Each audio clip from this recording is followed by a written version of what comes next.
பார்த்தீங்கன்னா உங்களுக்கு இதில் மெயினாக இருக்கிற பட்டன்ஸ் என்னென்ன அப்படிங்கிறத ஃபஸ்ட் நம்ம பார்க்கலாம்.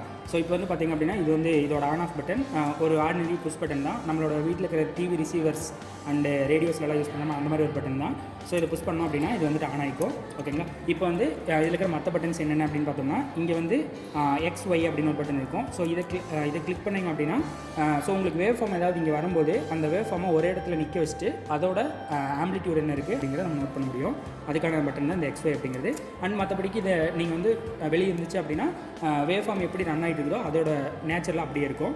அண்டு நெக்ஸ்ட் பார்த்திங்க அப்படின்னா சேனல் 1/2 அப்படின்னு சொல்லிட்டு இருக்கும். இந்த பட்டன் எதுக்கு அப்படின்னு பார்த்தீங்கன்னா சும்மா ஆர்டினரி இருந்துச்சு அப்படின்னா நீங்கள் சேனல் 1ல் கொடுக்குறத இங்கே டிஸ்பிளேல காட்டும். இது நீங்கள் ப்ரெஸ் பண்ணிங்க அப்படின்னா சேனல் 2ல் கொடுக்குறது, அதாவது இந்த சேனலில் கொடுக்குறது. ஓகேங்களா. சேனல் 2ல் நீங்கள் என்ன கொடுக்குறீங்களோ அதை டிஸ்பிளே பண்ணி காட்டுறதுக்காக ஸோ இந்த மாதிரி நம்ம ப்ரெஸ் பண்ணிக்கணும். ஓகேங்களா. இப்போ வந்து இன்புட் ப்ரோபை வந்துட்டு நம்ம சேனல் 1ல் கனெக்ட் பண்ணிக்கிறோம். அதனால் இது வந்து ஆர்டினரி பொசிஷனில் எப்படி இருக்கும் அதே மாதிரி விட்டுருணும். ஓகேங்களா. ஸோ இப்போ வந்துட்டு இதெல்லாம் தான் பேசிக் நம்ம யூஸ் பண்ணுற பட்டன்ஸ். அண்ட் மற்ற இந்த பட்டன்ஸ் எல்லாமே வால்டேஜ் சேஞ்ச் பண்ணுற பட்டன் ஆகட்டும், டைம் பட்டன் ஆகட்டும், இதெல்லாம் எப்படி ஒர்க் ஆகும் அப்படிங்கிறத ஒரு வேவ் ஃபார்மோட பார்த்தீங்கன்னா உங்களுக்கு ஈஸியாக புரியும். இப்போ வந்து நம்ம ஃபங்க்ஷன் ஜெனரேட்டர்லேருந்து இதுக்கு இன்புட் கொடுத்துட்டு இந்த இன்புட் எப்படி இருக்குதுன்னு செக் பண்ணலாம். அதுக்கு முன்னாடி இது எப்படி ப்ராப்பராக ஒர்க் ஆகுதா இல்லையா இந்த CRO அப்படிங்கிறத நம்ம எப்படி தெரிஞ்சுக்கலாம் அப்படின்னா நம்மளுக்கு வந்துட்டு இங்கே காம்பனன்ட் டெஸ்டர் இன்புட்னு ஒன்று இருக்கும். அதே மாதிரி இங்கே ஒரு ஸ்கொயர் வேவ் இன்புட் இருக்கும். அந்த இன்புட் கொடுத்துட்டு ஸோ இதுலேயே நம்ம இன்புட்டாக கொடுத்துருப்போம் இல்லைங்களா. ஸோ இதை ஜென்ரேட் பண்ணி இங்கே ஒரு ஸ்கொயர் வேவும் இங்கே காம்பனன்ட் டெஸ்டர் இன்புட்டில் ஒரு சைன் வேவும் கொடுக்கும். இந்த சைன் வேவை நம்ம இதுக்கே இன்புட்டாக கொடுத்துட்டு அது இங்கே டிஸ்பிளேல வருது அப்படிங்கிறத நம்ம செக் பண்ணோம் அப்படின்னா அது வந்துட்டு கரெக்டாக ஒர்க் ஆகுது அப்படிங்கிறத நம்ம தெரிஞ்சுக்கலாம். ஓகேங்களா. ஸோ இப்போ வந்து பார்க்கலாம். ஸோ இப்போ வந்து பார்த்திங்க அப்படின்னா அந்த காம்பனன்ட் டெஸ்ட் இன்புட்டில் ஒரு சைன் வேவ் இருக்கும். அந்த சைன் வேவ் இங்கே நீங்கள் ரன் ஆகிறது பார்க்கலாம். அப்படின்னா இது வந்து பர்ஃபெக்டான ஒர்க்கிங் கண்டிஷனில் இருக்குதுன்னு நம்ம தெரிஞ்சுக்கலாம். ஸோ அதே மாதிரி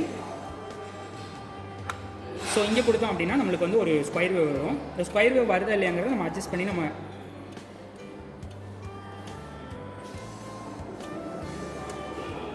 ஸோ இதில் ஒரு ஸ்கொயர் வேவ் வரதை நீங்கள் பார்க்கலாம். ஓகேங்களா. ஸோ இதை நம்ம அட்ஜஸ்ட் பண்ணிவிட்டு இந்த ஸ்கொயர் வேவ் பார்த்துக்கலாம். இந்த பட்டன்ஸ் எல்லாம் எப்படி அட்ஜஸ்ட் பண்ணுறது அப்படிங்கிறத நான் ஒரு ஃபங்க்ஷன் ஜெனரேட்டர்லேருந்து ஒரு இன்புட் கொடுத்துட்டு அது எப்படி ஒர்க் ஆகுது அப்படிங்கிறத செக் பண்ணி காட்டுறேன். ஸோ இப்போ ஃபங்க்ஷன் ஜெனரேட்டர் பற்றி பார்க்கலாம். ஃபங்க்ஷன் ஜெனரேட்டர் எப்படி இருக்கும் அப்படின்னா அதுக்கும் ஆர்டினரி ஒரு ஆன் ஆஃப் பட்டன் இங்கே இருக்குது. ஸோ இதை நம்ம வச்சுட்டு இதை ஆன் பண்ணிக்கலாம். இந்த ஃபங்க்ஷன் ஜெனரேட்டரோட அவுட்புட்டை நான் வெளியே எடுக்கணும், இதோட வேவ்ஃபார்ம் இதில் ஜென்ரேட் ஆகிக்கிற வேவ்ஃபார்ம் நான் வெளியே எடுக்கணும் அப்படின்னா ஸோ இங்கே ஒரு கார்டு இருக்குது. ஓகேங்களா. ஸோ இதை யூஸ் பண்ணி இதில் நம்ம வந்து ப்ரோப் செட் பண்ணிட்டோம் அப்படின்னா ஸோ இந்த மாதிரி செட் பண்ணிட்டோம் அப்படின்னா இங்கேருந்து அவுட்புட்டை நம்ம வந்து வெளியே எடுத்துக்கலாம். ஓகேங்களா. அதே மாதிரி இப்போ இதில் என்னென்ன இருக்கும் அப்படின்னு பார்த்தீங்கன்னா ஃபஸ்ட்டு ஃப்ரீக்வன்சி அப்படின்னு சொல்லிட்டு ஒன்று இருக்கும். இந்த ஃப்ரீக்வன்சி நம்ம யூஸ் பண்ணி இப்போ வந்து ஃப்ரீக்வன்சி வேரியபிள்னு சொல்லிட்டு ஒன்று இருக்கும். இந்த பட்டன் யூஸ் பண்ணி நம்ம ஃப்ரீக்வன்சியை வேரி பண்ணலாம். ஸோ எப்படி வேரி ஆகும் அப்படின்னா இப்போ வந்து பார்த்தீங்கன்னா ஃப்ரீக்வன்சி அப்படிங்கிறது 498 ஹெட்ஸ் இருக்குது. ஓகேங்களா. இப்போ வந்து பார்த்தீங்கன்னா இந்த ஃப்ரீக்வன்சி வேரியபிள் அப்படிங்கிறத நான் சேஞ்ச் பண்ணேன் அப்படின்னா இது வந்து கிராஜுவலாக இன்க்ரீஸ் ஆகிடும் நீங்கள் பார்க்கலாம். ஓகேங்களா. இப்போ இந்த ஃப்ரீக்வன்சி வந்து நான் ஹெட்ஸ்லேருந்து கிலோ ஹெட்ஸ்க்கோ இல்லை 10 ஹெட்ஸ் இந்த மாதிரி நான் சேஞ்ச் பண்ணுறீங்களா 1 ஹெட்ஸ்லேருந்து 10 ஹெட்ஸ் அதாவது ஒரு டிகேட் இந்த மாதிரி நான் சேஞ்ச் பண்ணோம் அப்படின்னா அதுக்கு இந்த ஃப்ரீக்வன்சி அப்படிங்கிறத நான் யூஸ் பண்ணுவேன். அடுத்து வந்து இது ஃபங்க்ஷன். ஸோ என்ன ஃபங்க்ஷனில் இருக்குது அப்படிங்கிறது இங்கே காட்டும். இங்கே வந்து பார்த்தீங்கன்னா ரேம்ப் அப்படின்னு இருக்குது. இதை நான் ப்ரெஸ் பண்ணும்போது பல்ஸ், TTL, சைன் வேவ் இந்த மாதிரி இருக்கும். ஓகேங்களா. ஸோ இதை நான் ப்ரெஸ் பண்ணிவிட்டு என்னோடய ஃபங்க்ஷன் என்னவோ வரணும் அப்படிங்கிறது நான் சேஞ்ச் பண்ணிக்கலாம். இப்போ இந்த ஃபங்க்ஷன் ஜெனரேட்டரில் வந்துட்டு ஒரு மினிமம் அமௌண்ட் ஆஃப் ஃபங்க்ஷன்ஸ் தான் இருக்குது. Sine wave, triangle wave, square wave இந்த மாதிரி ஒரு 4 ஃபங்க்ஷன்ஸ் தான் இருக்குது. அண்ட் இதுலேயே இம்ப்ரூவ்ட் வெர்ஷன்ஸ் பார்த்திங்க அப்படின்னா நம்மளுக்கு தேவையான நிறைய ஃபங்க்ஷன்ஸுமே இதில் இருக்கும். ஓகேங்களா. நெக்ஸ்ட் இருக்கிறது வந்து பார்த்திங்கன்னா மாடுலேஷன். ஸோ இந்த மாடுலேஷன் வச்சுட்டு நம்ம வந்து FM ஆன் ஆர் ஆஃப் இதை நம்ம யூஸ் பண்ணிக்கலாம். இப்போ வந்து பார்த்திங்கன்னா FMனு இருக்கும். இதை ஆஃப் பண்ணிட்டிங்கன்னா FM ஆஃப் பண்ணிக்கலாம். ஓகேங்களா. இந்த மாதிரி இருக்கும். ஸோ இப்போ வந்துட்டு இதிலிருந்து ஒரு இன்புட் எடுத்துகிட்டு ஒரு வேவ்ஃபார்ம் ஏதாவது ஒரு வேவ்ஃபார்ம் எடுத்துகிட்டு அந்த வேவ்ஃபார்மை CROவில் கொடுத்துட்டு அந்த CRO எப்படி வந்து நம்மளுக்கு டிஸ்பிளேல காட்டுது அப்படிங்கிறத செக் பண்ண போகிறோம். அண்ட் அதோட அளவு இப்போ நம்ம ஒரு வேவ்ஃபார்ம் எடுத்துட்டோம் அப்படின்னா அதில் 2 அளவு மட்டும் நம்மளுக்கு தெரிஞ்சால் போதும். அந்த 2 பேராமீட்டர்ஸ் என்னென்ன அப்படின்னு பார்த்தீங்கன்னா டைம் பீரியட் அண்ட் ஆம்பிளிட்யூட். ஓகேங்களா. ஆம்பிளிட்யூடும் டைம் பீரியட் இருந்துச்சு அப்படின்னா அதை வச்சு நம்ம ஃப்ரீக்வன்சி அண்ட் மற்ற எல்லா பேராமீட்டர்ஸுமே நம்மளால் கண்டுபிடிக்க முடியும். ஸோ இப்போ வந்து பார்த்திங்க அப்படின்னா நம்ம இப்போ இதை வச்சு இந்த CROவில் எப்படி நம்ம டைம் அண்ட் ஆம்பிளிட்யூட் எப்படி கண்டுபிடிக்க போகிறோம் அப்படிங்கிறத நம்ம பார்க்க போகிறோம். ஓகேங்களா.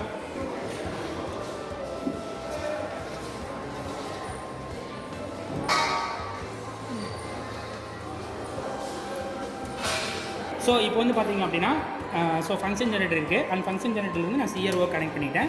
இதோட அவுட்புட் எடுத்துகிட்டு இதோட இன்புட்டை நான் கொடுத்துருக்கேன். இப்போ வந்து பார்த்திங்கன்னா சைன் வேவ் இங்கே வந்திருக்கு. ஸோ இந்த சைன் வேவோட பேராமீட்டர்ஸ் எப்படி கால்குலேட் பண்ணுறது அப்படிங்கிறது தான் இப்போ நான் மேலே இருக்கிற பட்டன்ஸ் எல்லாமே சொல்லிட்டேன். ஓகேங்களா. இந்த கீழே இருக்கிற பட்டன்ஸ் எல்லாமே எதுக்கு அப்படின்னா இந்த பேராமீட்டர்ஸ் நான் கால்குலேட் பண்ணுறது தான் யூஸ் பண்ண போகிறேன். அது எப்படி நான் கால்குலேட் பண்ணுறது அப்படிங்கிறது இப்போ பார்க்கலாம். ஸோ இப்போ வந்து பார்த்திங்க அப்படின்னா நான் அட்ஜஸ்ட் பண்ணுறதுக்காக இந்த வோல்டேஜ் டிவிஷன் அண்ட் இந்த டைம் டிவிஷன் அப்படிங்கிறது என்னோடய வேவ் ஃபார்மை நான் நல்லா பார்க்கணும். இப்போ வந்து பார்த்திங்கன்னா ஒரு சிலருக்கு இன்னும் கொஞ்சம் வேவ் ஃபார்மை பெருசாக பார்த்தா நல்லாயிருக்குன்னு தோணும் இல்லைங்களா? அப்போ வந்து நான் இதோட வோல்டேஜ் நான் ஹெச் பண்ணிக்கலாம், ஆம்ப்ளிடியூட், அதே மாதிரி டைம் பீரியட் ஹெச்சோ கம்மியோ பண்ணிக்கலாம். ஓகேங்களா? அதுக்காக நான் யூஸ் பண்ணுற பட்டன்ஸ் தான் இந்த 2 பட்டன்ஸ் இருக்கும்.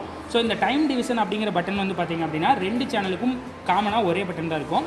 ஸோ அப்படி இந்த பட்டன் யூஸ் பண்ணி நான் டைம் பீரியட் மாற்றினேன் அப்படின்னா சேனல் 1ல் கொடுத்துருக்கிறத டிஸ்பிளே பண்ணுறதும் சேனல் 2ல் கொடுத்துருக்கிற டிஸ்பிளே பண்ணுறதுக்கும் டைம் பீரியட் ஒன்று தான் எடுத்துக்கும். ஓகேங்களா?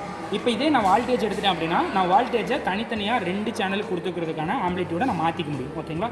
அப்படி நான் மாற்றுறதுக்கு இப்போ வந்து பார்த்திங்கன்னா ஒரு சில சிஆர்ஓவில் பார்த்திங்க அப்படின்னா 2 பட்டன்ஸ் கொடுத்துருப்பாங்க. டைம் வோல்டேஜ் டிவிஷனுக்கு 2 பட்டன் கொடுத்துருப்பாங்க. ஒன்று வந்து சேனல் 1ல் கொடுத்துருக்கிற வேவ் ஃபார்மோட ஆம்ப்ளிடியூட் சேஞ்ச் பண்ணுறதுக்கும், இன்னொரு பட்டன் சேனல் 2ல் கொடுத்துருக்கிற வேவ் ஃபார்மோட ஆம்ப்ளிடியூட் சேஞ்ச் பண்ணுறதுக்கும் 2 பட்டன்ஸ் கொடுத்துருப்பாங்க. ஸோ இதில் வந்து பார்த்திங்க அப்படின்னா ஒரே ஒரு பட்டன் மட்டும் தான் கொடுத்துருக்காங்க. ஸோ பட் இதை யூஸ் பண்ணி நம்ம எப்படி ரெண்டையும் சேஞ்ச் பண்ணுறது அப்படின்னு பார்த்தீங்கன்னா இந்த இடத்துல ஸ்டார் அப்படின்னு சொல்லிட்டு ஒன்று போட்டிருப்பாங்க. சேனல் 1ன்னு போட்டு ஸ்டார் ஒன்று போட்டிருப்பாங்க. இந்த ஸ்டார் எந்த இடத்துல இருக்குதோ அதோட ஆம்ப்ளிடியூட நான் இதை யூஸ் பண்ணி சேஞ்ச் பண்ணுறேன்னு அர்த்தம். இப்போ எப்படி இந்த சேனல் 2க்கு நான் வேரி பண்ணுறது அப்படின்னா இதை வந்து இப்படின்னு ப்ரெஸ் பண்ணேன் அப்படின்னா சேனல் 2க்கு மாதிரி. ஓகேங்களா? அதை யூஸ் பண்ணி நான் சேனல் 2ல இப்போ வந்து பார்த்திங்கன்னா நான் சேனல் 2ஓட தான் சேஞ்ச் பண்ணுறேன். பட் என்னோட ஆம்ப்ளிடியூட் இங்கே எதுவுமே ஆகலை. ஓகேங்களா? அப்படின்னா நான் சேனல் 2க்கு நான் கொடுக்கல, சேனல் 1ஓடலேருந்து தான் நான் வந்து அவுட்புட்டை டிஸ்பிளே பண்ணிட்டு இருக்கேன். ஓகேங்களா? இதே நான் இங்கே ப்ரெஸ் பண்ணிவிட்டு இப்போ நான் சேஞ்ச் பண்ணேன் அப்படின்னா இதோட ஆம்ப்ளிடியூட் சேஞ்ச் ஆகுதுன்னு நீங்கள் பார்க்கலாம். ஓகேங்களா? ஸோ இப்போ வந்து பார்த்தீங்கன்னா இது எப்படி மற்ற பட்டன்ஸ் எல்லாமே இங்கே இருக்கிற பட்டன்ஸ் எல்லாமே எதுக்கு யூஸ் பண்ணுவோம் அப்படின்னா இதோட பேராமீட்டர்ஸ் கால்குலேட் பண்ணுறதுக்கு மட்டும்தான். ஓகேங்களா? இப்போ எக்ஸ் ஷிஃப்ட் அப்படின்னு ஒன்று இருக்குது. ஸோ இது யூஸ் பண்ணி நான் எக்ஸ் டைரெக்ஷனில் இந்த வேவ் ஃபார்மை நான் ஷிஃப்ட் பண்ணிக்கலாம். ஓகேங்களா? அதே மாதிரி ஒய் ஷிஃப்ட் அப்படின்னு ஒன்று இருக்கும். இது யூஸ் பண்ணி ஒய் டைரெக்ஷனில், அதாவது ஆம்ப்ளிடியூட் டைரெக்ஷனில் சேஞ்ச் பண்ணிக்கலாம். இப்படி எதுக்கு நான் சேஞ்ச் பண்ணணும் அப்படின்னா இப்போ ஸோ இந்த மாதிரி இருக்குதுன்னு வச்சுக்கலாம். ஓகேங்களா? இந்த மாதிரி இருக்குது அப்படின்னா நான் வந்து இதிலிருந்து எவ்வளோ ஹைட்டுக்கு, அதாவது இதோட ஆம்ப்ளிடியூட் எவ்வளோ இருக்குதுன்னு நான் கால்குலேட் பண்ணணும் அப்படின்னா நான் வந்து எந்த இடத்துலேருந்து என்றது அப்படின்னு எனக்கு தெரியாது இல்லைங்களா? அப்போ நான் ஒய் ஷிஃப்ட் யூஸ் பண்ணேன் அப்படின்னா ஒரு கோட்டு மேலே வச்சுக்கலாம். ஏதாச்சும் ஒரு லைன் மேலே நான் வச்சுட்டேன் அப்படின்னா எனக்கு இந்த கவுண்ட் என்றதுக்கு ஈஸியாக இருக்கும். ஓகேங்களா? அதே மாதிரி தான் எக்ஸ் ஷிஃப்ட்டும் இப்போ வந்து இந்த மாதிரி இருக்குது. ஸோ என்னோட வேவ் ஃபார்ம் இந்த இடத்துல ஆரம்பிக்குது, அது வந்து சென்டரில் ஆரம்பிக்குது. எந்த இடத்துல ஆரம்பிக்குதுன்னு நான் கரெக்டாக எக்ஸாக்டாக சொல்ல முடியாது இல்லைங்களா? அப்போ நான் என்ன பண்ணலான்னா இந்த எக்ஸ் ஷிஃப்ட் யூஸ் பண்ணிவிட்டு ஏதாவது ஒரு இடத்துல கொண்டு போய் நான் அதை வச்சுக்கலாம். ஸோ இப்படி வச்சுக்கலாம். ஸோ இப்படி வச்சுட்டேன் அப்படின்னா இப்போ என்னோட ஒரு டைம் பீரியட் அப்படிங்கிறது இங்கேருந்து இது வரைக்கும். ஓகேங்களா? அப்போ நான் இந்த லைன்லேருந்து 1 2 3 இப்படி எண்ணிக்கலாம். ஓகேங்களா? அதுக்காக தான் நான் இது யூஸ் பண்ணுறேன். இதோட பேராமீட்டர்ஸ் நான் எப்படி கால்குலேட் பண்ணணும் அப்படின்னு பார்த்தீங்கன்னா இப்போ இங்கே இருக்கிற ஒரே ஒரு பாக்ஸ் எடுத்துட்டிங்க அப்படின்னா அதை வந்து நான் ஒரு யூனிட்னு சொல்கிறேன். அந்த ஒரு யூனிட்டோட அளவு என்ன அப்படிங்கிறத இங்கே போட்டிருக்காங்க. சேனல் 1 அப்படின்னு போட்டு 0.5 வோல்ட்னு போட்டிருக்காங்க. ஓகேங்களா? அப்போ நான் ஆம்ப்ளிடியூட் கால்குலேட் பண்ணும்போது நான் ஃபஸ்ட்டே சொன்ன மாதிரி இதை நான் ஷிஃப்ட் பண்ணி வச்சுக்கலாம். ஸோ இப்போ வந்து இந்த லைன் மேலே வச்சுட்டேன். இந்த லைன்லேருந்து இதோட வேல்யூ எது வரைக்கும் இருக்குது அப்படின்னு நான் பார்க்கணும். ஸோ அண்டு நான் இங்கே XY அப்படின்னு நான் ஒன்று சொன்னேன் இல்லைங்களா? இந்த XY நீங்கள் கிளிக் பண்ணிங்க அப்படின்னா அதை ஒரு இடத்துல வச்சுட்டு அதோட ஆம்ப்ளிடியூட் என்னங்கிறது மெஷர் பண்ணிக்கலாம். ஓகேங்களா? இப்போ வந்து பார்த்தீங்கன்னா இந்த லைன்லேருந்து இது வரைக்கும் இருக்குது. ஓகேங்களா? ஸோ இதை கூட நான் இன்னும் கொஞ்சம் இந்த இடத்துல வச்சிட்டேன் அப்படின்னா எனக்கு வந்து பர்ஃபெக்டாக அளவு நான் பார்த்துக்கலாம். ஓகேங்களா? அப்போ 1 2 2.2 அப்போ 2.2 பாக்ஸஸ் இருக்குது. ஒரு பாக்ஸோட அளவு என்ன அப்படின்னா 0.5 வோல்ட். ஓகேங்களா? அப்போ 2.2 × 0.5 வோல்ட் நான் போட்டேன் அப்படின்னா அதுதான் இந்த வேவ் ஃபார்மோட ஆம்ப்ளிடியூட். ஓகேங்களா? ஸோ இதே மாதிரி என்னோட டைம் பீரியட் நான் கால்குலேட் பண்ணோம் அப்படின்னா இதை வந்து நான் அதே மாதிரி ஷிஃப்ட் பண்ணி வச்சுக்கலாம்.